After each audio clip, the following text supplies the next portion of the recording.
Welcome to the Unit 11, Section 2 video on solving quadratics by factoring.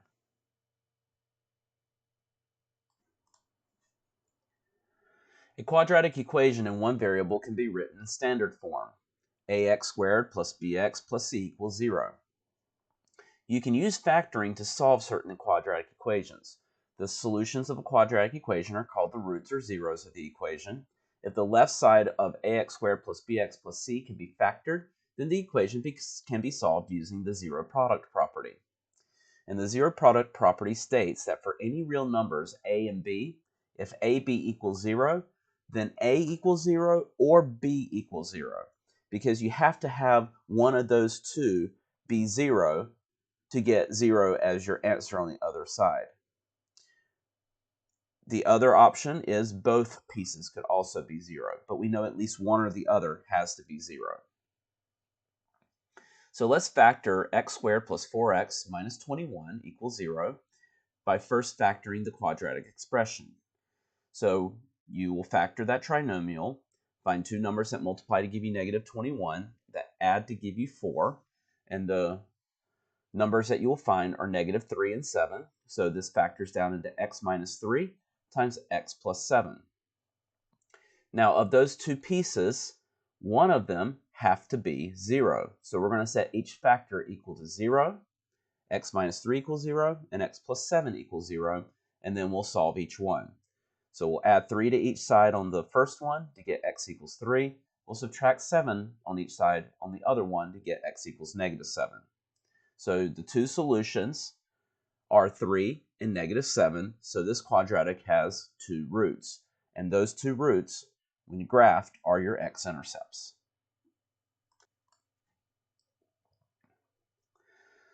So let's do a few examples of this, starting with x squared minus 5x. First thing we're going to do is use greatest common factor to factor out an x, and we are left with two pieces. So we're going to set each piece equal to 0. X equals 0 is already one of our solutions. We simply add 5 to each side on the other piece to get x equals 5 as our other solution. So our solution is 0 and negative 5, and you can write that as a set. All right, for b, we have x squared plus 7x plus 10 equals 0. Factor this trinomial by finding two numbers that multiply to give you 10 and add to give you 7. And I think you're going to find those numbers to be 5 and 2. So we've got x plus 5 times x plus 2 equals 0. Set each piece equal to 0. Solve each one independently. And we get two roots, negative 5 and negative 2. For 4x squared plus 16x minus 20, first thing you always want to check, is there a greatest common factor that we can factor out? And in this case, we can factor a 4 out, which is going to make factoring the rest of that trinomial much easier, because now we don't have a leading coefficient greater than 1. So now we can just find two numbers that multiply to give us negative 5 and add to give us 4. And those numbers are 5 and negative 1. So now we have three pieces, but we don't have to worry about that 4 on the front, okay? We just are concerned with the pieces that have x in them. So we're going to set x plus 5 equal to 0 and x minus 1 equal to 0 and get our two solutions that way, negative 5 and 1. For x squared plus 2x plus 1, you may recognize this to be a perfect square trinomial. So if you can recognize that, then you can immediately factor it into x plus 1 quantity squared is equal to 0. Now what happens if I take the square root of each side? We end up with x plus 1 on the left-hand side, and the square root of 0 is just 0. And now we can just simply subtract 1 from each side, and we find that this trinomial has one solution, and that solution is negative 1. This means, graphically, this parabola has the vertex sitting on the x-axis.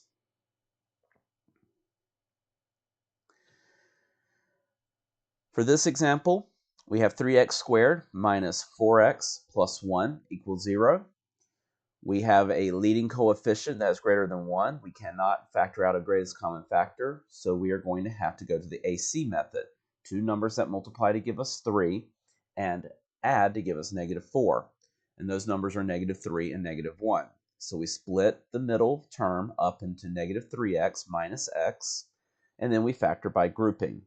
We can pull a 3x out of the first two terms to leave an x minus 1, and then we can factor a -1 out of the second two terms to leave a x minus 1. And so our two pieces are x minus 1 and 3x minus 1. So we'll set those two pieces equal to 0, solve the first one to get x equals 1, and then solve the second piece to get 3x equals 1, divide each side by 3, and so we get x equals 1/3. So our two roots, or our two solutions, are 1 and 1/3. This is a good example of a quadratic that is not easy to solve by graphing, because if you were to graph this by hand, you would get the 1 fairly easily, but the 1/3 would not be as clear to read off of the graph.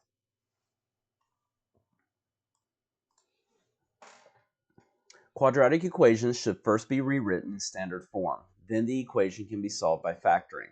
So when I say rewritten in standard form, if you have some quadratic that is equal to something other than 0, you need to move everything to one side so that you have 0 on one side of your equation.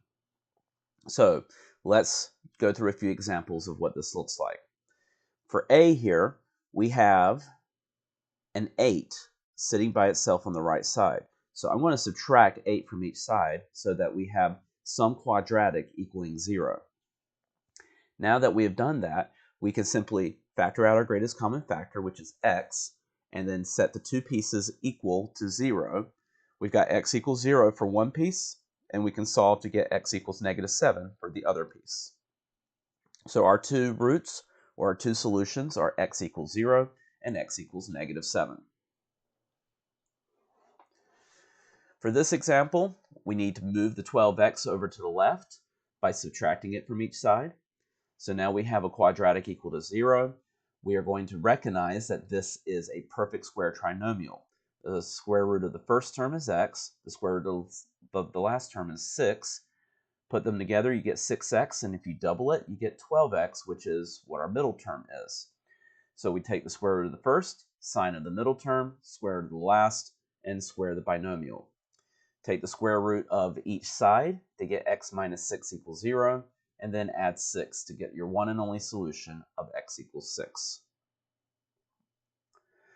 For this example, we'll subtract 8 from each side, and then we'll find two numbers that multiply to give us -8 and add to give us 2. Those two numbers are 4 and -2. So now we are going to set each piece equal to 0 and solve each piece to get our two solutions of -4 and 2.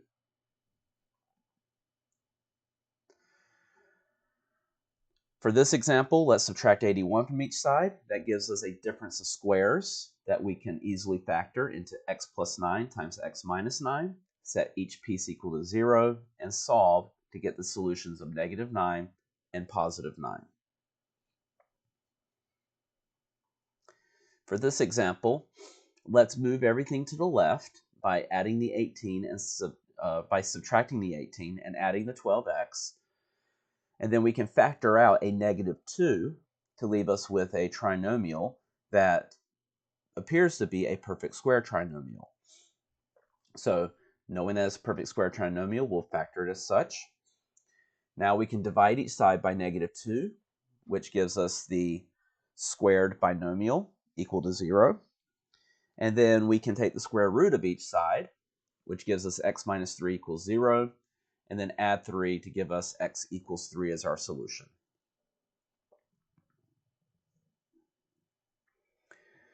For this one, we're going to add x squared to each side. Now let's look for two numbers that multiply to give us -48 and add to give us -2. And those two numbers are -8 and +6.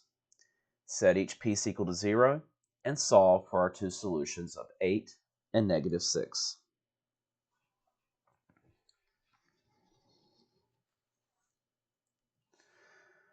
For this one, we are going to add 1 and add 2x to each side, so everything ends up on the left side.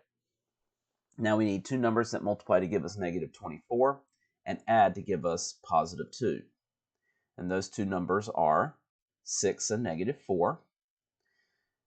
Set each piece equal to 0, and then solve to get the two solutions of negative 6 and positive 4.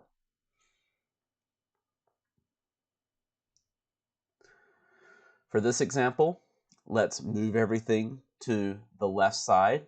And when I moved everything to the left side, I went ahead and multiplied everything by negative 1 so that we would have a leading coefficient that is positive. You could also achieve this by subtracting 9x from each side. And of course, it doesn't matter what's on each side of the equal sign.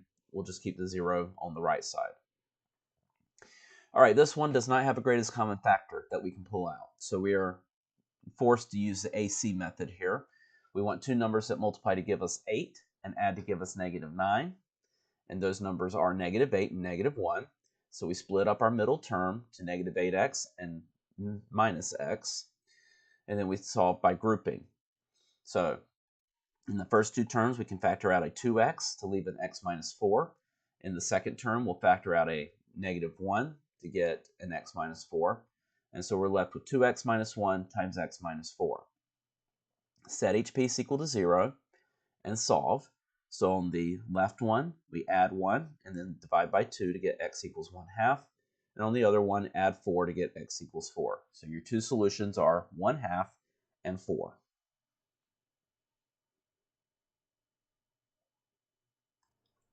Thanks for checking out my video in the Algebra 1 Honor Series. You can subscribe to my channel. I've got the next video queued up for you.